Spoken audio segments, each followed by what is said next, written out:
He was 23 and lost. No idea what he was going to do with the rest of his life, no money in the account beyond what would pay another 2 months of rent. No point of contact who was waiting for him to come home. Just an Italian map he had bought at a tabacceria in San Martino di Castrozza, a borrowed climbing rope from a friend in Munich, whose number he could no longer remember, and a black and white photograph of his grandmother kneeling in front of a tiny stone chapel built into the cliff face of the Palle di San Martino in the summer of 1958. And with that photograph and that rope and that map, he set out alone to climb to the chapel of Santa Maria della Roccia, on the eastern face of the Cima dell'Eremita, above the village of San Pellegrino in the Funes Valley of South Tyrol in northern Italy, a 14th-century stone pilgrim chapel built into a natural alcove of vertical limestone cliff at 2,210 meters that had not seen a pilgrim or a priest in 58 years. The lower of the two pilgrimage paths had been buried under a rock slide on the night of August 7, 1968. The upper path, which had always been the technical route, had been closed by the South Tyrolean Provincial Heritage Office in the summer of 1969. The chapel itself had been sealed by the parish priest who served it on the morning of August 6, 1968, before the rock slide came down.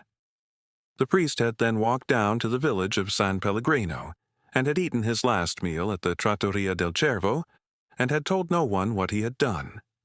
He had gone to bed that night in his small room at the back of the village rectory. The rock slide had come in the early hours and had taken his small room and the rectory and the lower path with it. The priest, whose name had been Father Mauro Bertoldi, had not been found. The chapel had stood empty in the cliff alcove for the 58 years that followed. The Heritage Office had let the listing lapse in the late 70s. The diocese had quietly taken the chapel off the books in 1981. The mountain had taken everything else. But what nobody knew was that sealed in a brass reliquary box in a stone niche behind the altar of that chapel, mortared shut by Father Mauro on the morning before the rock slide, was something that would change the life of a 23-year-old climber and of a retired priest now in his 84th year, and of an entire village that had lost its history in a single night and had never gotten it back. Before we continue, if these stories of climbers and forgotten places matter to you, hit subscribe so the next one finds you. We're climbing to a chapel that nobody has stood in for almost 6 decades, and what was sealed behind its altar has been waiting longer than any of us have been alive. Marek Halas had not meant to be in Italy. The plan, in May, had been a summer of work at his uncle's small architectural office in Vienna and an autumn of preparing for the second sitting of the structural engineering exam he had failed at the end of the spring term. The plan had been a quiet, useful, rebuilding kind of summer. The plan had collapsed on the 3rd of June. His uncle's office, which had survived the financial crisis of 2008 and the long, quiet recession that had followed, had quietly entered insolvency proceedings on the second Monday of the month, when the senior partner had received a letter from a public sector client, canceling a 4-year contract worth, in the end, more than the office had been worth. There was no work for Marek. The uncle had called him on a Tuesday morning to apologize. There had been a long silence on the line. Marek had finished his last semester of university 3 weeks before that and had failed the structural engineering exam by 2 points. He had been unable to bring himself to tell his mother. He had been unable to bring himself to tell anyone. He had used the small student bank account that was supposed to last him through July to buy a one-way train ticket from Vienna to Verona and a borrowed climbing rope from Klaus Bachmann, the older climber who had taught him the basics of trad climbing in his second year of university and who had moved to Munich after graduating and whose phone he had not answered in over a year. He had taken the photograph from his grandmother's drawer the day he had left the apartment. His grandmother, Agnes Halas, had died in November of the previous year at the age of 91. She had been Hungarian by birth, had married an Austrian engineer in 1952, and had spent the summers of her young marriage hiking the Dolomites with her husband and their growing family. The photograph had been taken in August of 1958, In the photograph, Agnes is 23 years old, kneeling in front of the tiny stone chapel in the cliff. Her face is partly turned to the camera.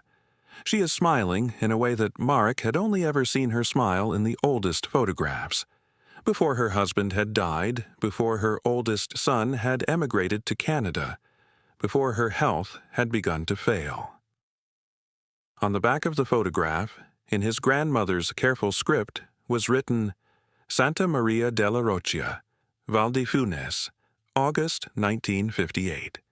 The route is hard, but the chapel is worth every step. Marek had been 23 years old. His grandmother had been 23 years old in the photograph. He had stood at her funeral in November and had thought, for the first time, about the routes she must have climbed in those summers, about the woman she had been before she had been his grandmother, about all the people in his family who had once been 23 years old with their own photographs and their own letters and their own quiet certainties about the mountain. He had bought the train ticket the day he failed the exam. He had taken the rope from Klaus's apartment when Klaus was at work. He had left an envelope of 50-euro notes on the kitchen table in apology. He had taken the night train from Munich to Verona, and a slow regional train from Verona to Bolzano, and another slow train up the Funes Valley to San Pellegrino. He had walked into the small mountaineering shop in San Pellegrino on the second morning, and had asked the older man behind the counter, in his broken Italian, whether anyone still climbed the eastern face of the Cima dell'Eremita to the old chapel of Santa Maria della Roccia. The man had looked at him for a long time. Then the man had said, in slow, careful German, that no one had climbed that face in over 30 years, and that the upper route had been closed by the Heritage Office in 1969, and that the chapel had been sealed by the priest who served it on the morning before the rock slide that had killed him in 1968. And then the man had asked Marek what business he had with the old chapel. Marek had taken the photograph out of his pocket and had laid it carefully on the counter. The man behind the counter had been quiet for a long moment after he had looked at the photograph. He had picked it up with both hands and had held it close to his face and had then taken a pair of reading glasses out of the breast pocket of his shirt and had put them on and had looked at the photograph again. He had set the photograph down on the counter very carefully. The man's name was Antonio Pozzi. He had been 78 years old. He had grown up in San Pellegrino. He remembered the chapel from his boyhood. He remembered Father Mauro. He remembered the night of the rock slide. He had been a young man of 20 in the village in the summer of 1968 and had helped to dig in the rubble for 3 days. He had not known the woman in the photograph and had not asked Marek who she was. He had only said that the route to the chapel was technical, that the upper path had been closed for 56 years, that the rock on the eastern face had not been bolted in over 40, and that anyone who attempted the route alone was either a fool or an angel, and that he had no opinion about which Marek was. He had then spent 45 minutes drawing for Marek, on the back of a paper map of the valley, the route as he remembered it from the summer of 1967 when he had walked it once, in the company of his older brother, on a pilgrimage that had taken them 4 hours up and 3 hours down. He had marked the difficult pitches in red. He had drawn small arrows where the route would now be exposed because of erosion. He had told Marek which crack systems would still hold a cam and which would not. He had told Marek where to bivouac if the weather turned. He had said all of this in the slow, careful German of a man who had spoken the language all his life, but had not used it for several years and who now used it for the boy in front of him with the photograph of a woman who had been his own age when she had climbed the same route. He had not charged Marek anything for the rope and the rack of cams and the fixed pitons that he had pulled out of a wooden cabinet at the back of the shop.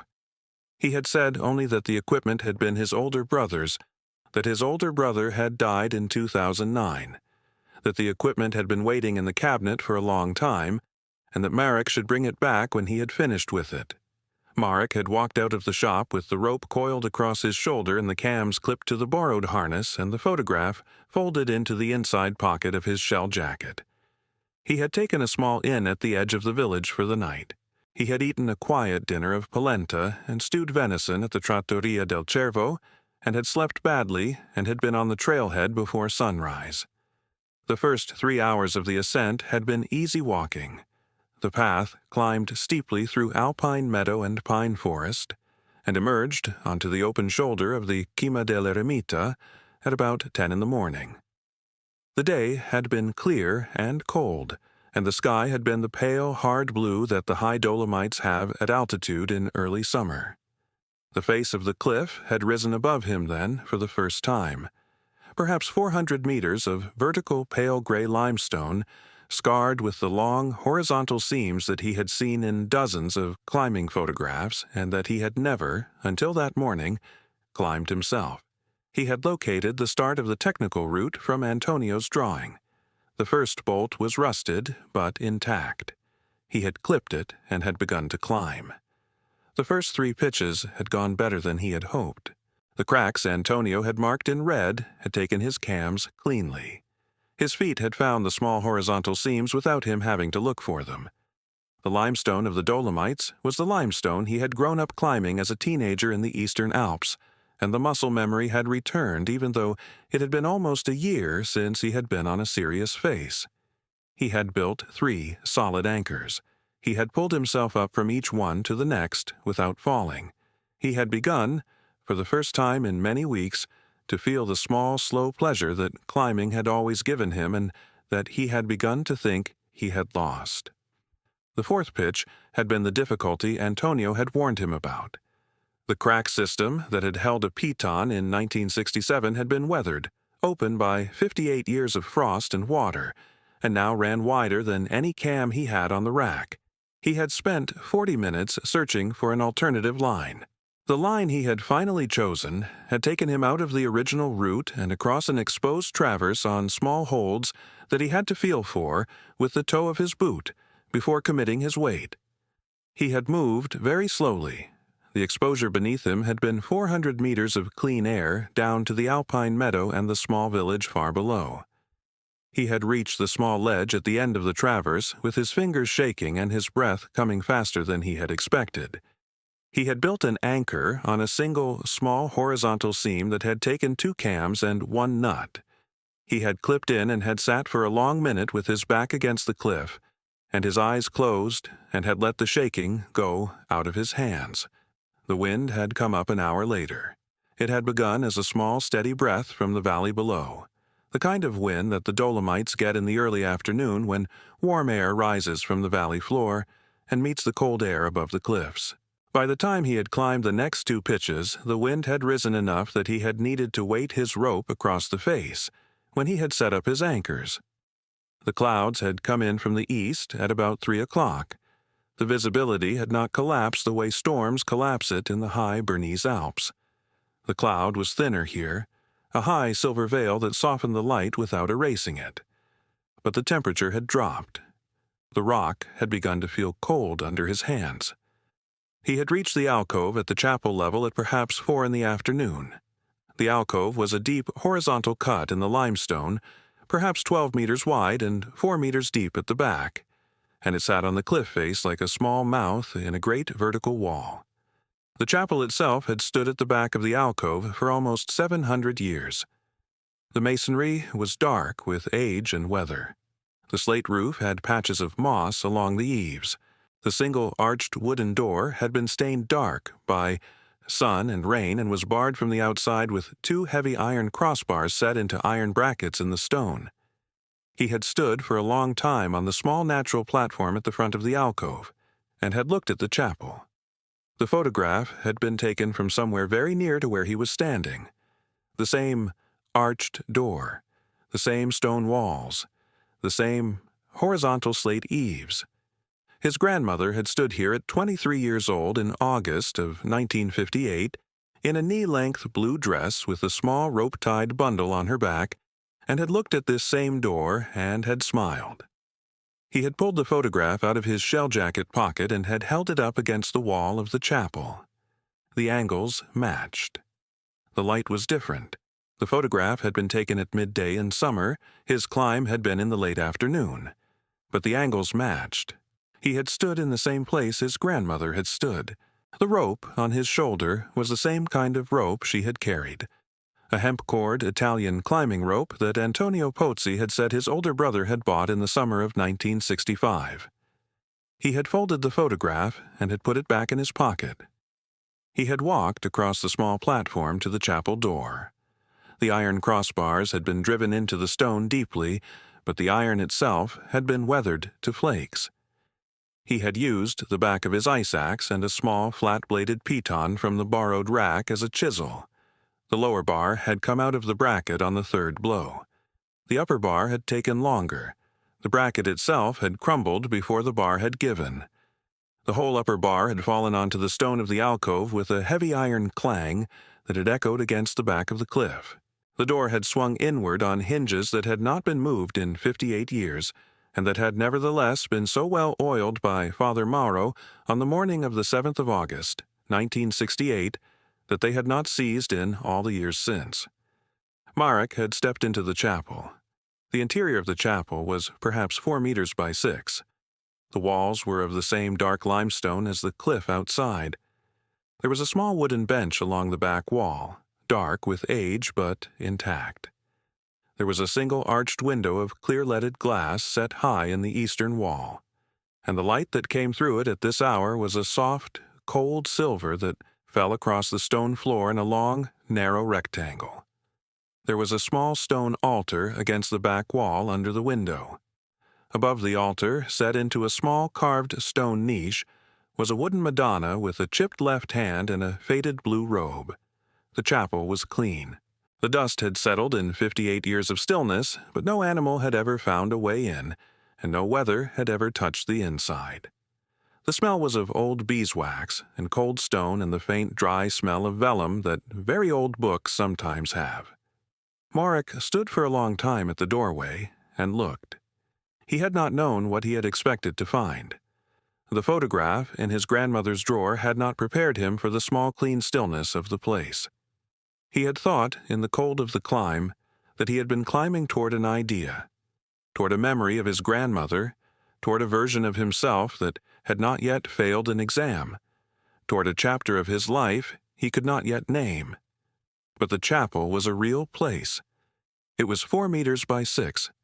It had a wooden bench. The Madonna's left hand was chipped where someone had struck it gently and never repaired it. He moved into the small room with his head bent under the low beam of the doorway. He set his pack against the wall by the door. He sat for a moment on the wooden bench and let his shoulders rest against the stone behind him.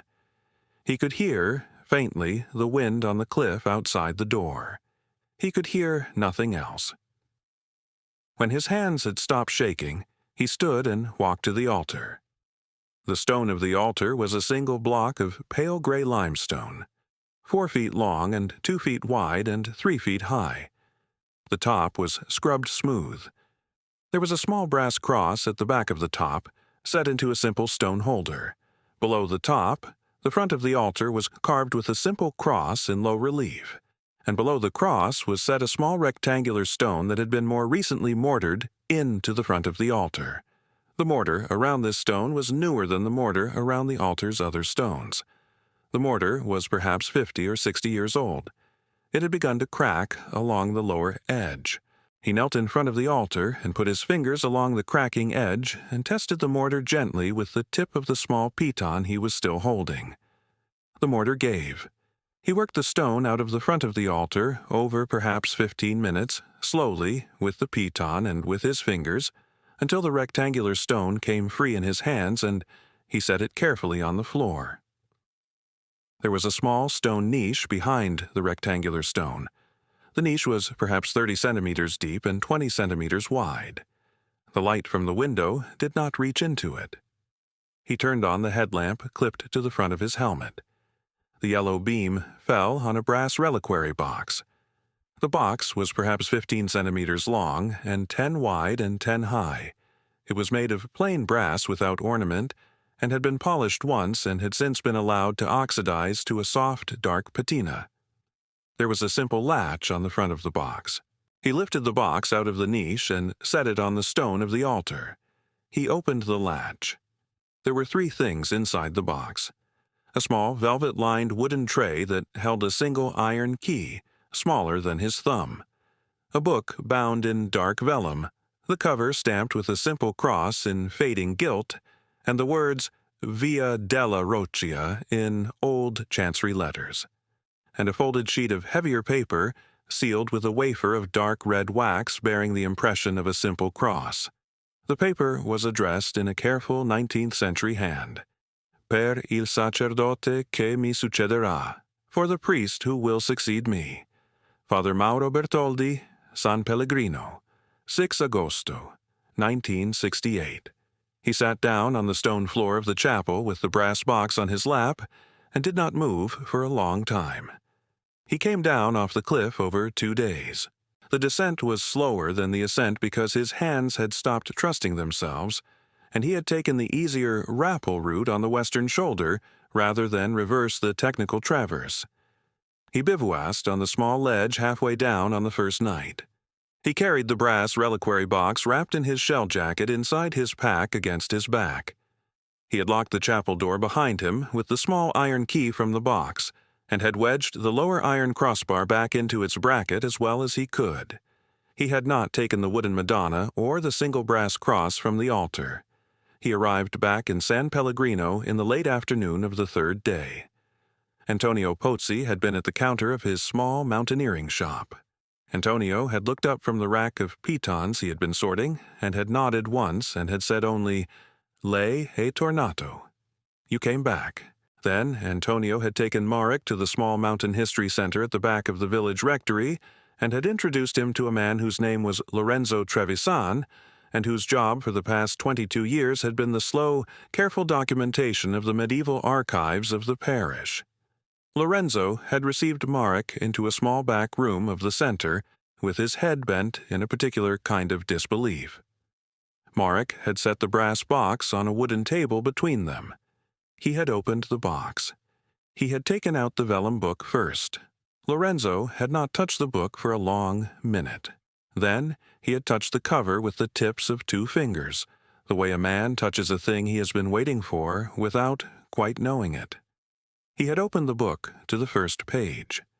The first page bore the date 13th Maggio 1382, and the names of the first 3 pilgrims who had walked the old route to the chapel under the patronage of the village's first parish priest. The handwriting was in medieval Latin in a tight chancery hand.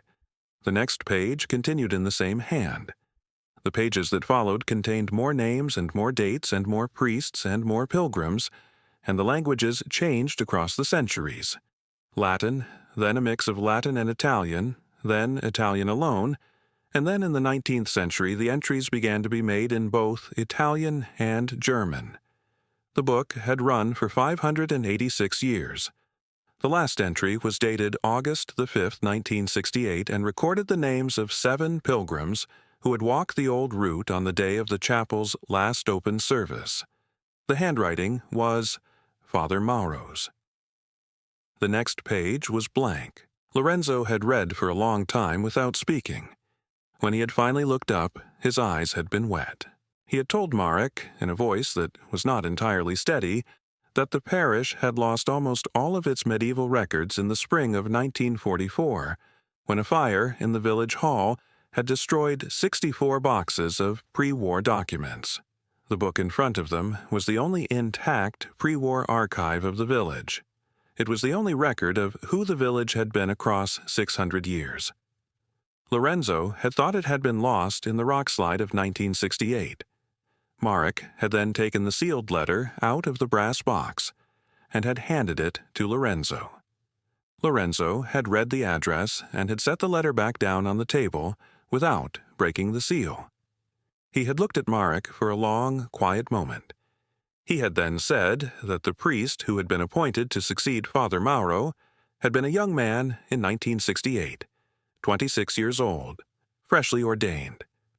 The appointment had been canceled by the diocese on the morning after the rock slide, because there had been no chapel left to serve. The young priest had been reassigned to a parish in the next valley over and had served there for 41 years. He had retired in 2009. He was now 84 years old and lived in a small house in the village of Predoy, an hour and a half away. His name was Father Tomasini.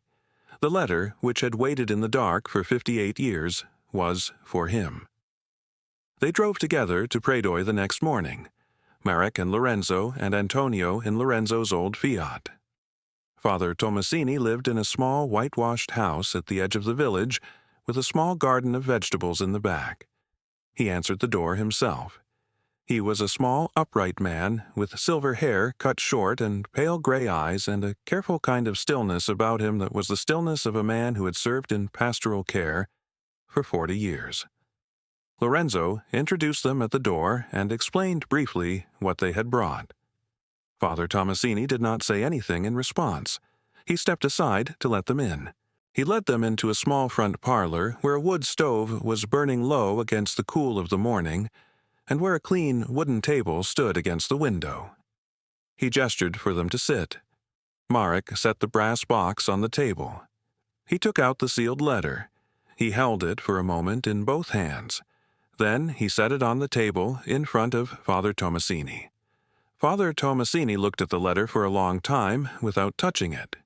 He read the address. He took a pair of reading glasses out of the breast pocket of his shirt and put them on. He read the address again. Then he picked up the letter very carefully. He turned it over in his hands. He looked at the wax seal. He pressed his thumb gently along the edge of the seal as if he were checking that it was real. The wax cracked under his thumb. He opened the letter slowly. The paper inside was a single folded sheet. He read it for what felt like a long time. He read it once. He folded it. He read it a second time. The third time, he laid it flat on the table between them and did not say anything for several minutes. Then he told them what was in the letter. Father Mauro had written the morning before the rock slide that he had had a dream the previous night in which the cliff had given way and the rectory had been crushed and he had not survived. He had taken the dream seriously. He had spent the dawn sealing the chapel and the village's 600-year pilgrim record into the reliquary behind the altar. He had written the letter to his successor, explaining what he had done and where he had put it. He had asked his successor to take care of the village's history. He had ended the letter by saying that he had loved his parish very much, that he had been afraid of the dream, but not of the cliff, that the chapel had stood for almost 700 years and would stand for many more if the mountain agreed, and that whoever read the letter should know that Father Mauro had walked down to the village on the morning he wrote it with his soul at peace. Father Tomasini folded the letter and put it back in its envelope. He sat for a long moment with his hands on the table. Then he said, quietly in slow, careful Italian, that he had spent 58 years wondering why his appointment had been canceled and what he had been meant to do. He had not known. He had known now. Marek did not stay long after that. He left the brass reliquary box and the vellum book and the letter with Lorenzo and Father Tomasini. The book would go to the parish archive. The letter would go to Father Tomasini. The brass box would be returned to the chapel in the spring when the upper trail was reopened by the Heritage Office for the first reconstruction visit in 58 years. Marek took the night train back to Vienna the following week. He sat his structural engineering exam in November and passed it with the highest mark in his class.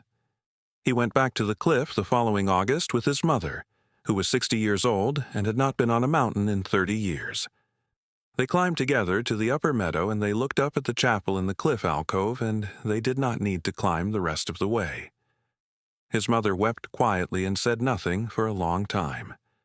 The photograph of his grandmother went into the parish archive of San Pellegrino in the autumn of that year, alongside the vellum book and the letter. Lorenzo Trevisan had inscribed the small brass plate above the photograph in careful Italian with a single line. Agnes Halash, who walked the old route to the chapel in the summer of 1958, when she was 23 years old. The chapel of Santa Maria della Roccia, the Heritage Office had announced the previous spring, would be reopened to pilgrims for the first time in 59 years on the morning of the 8th of August, 2027, the anniversary of the rock slide.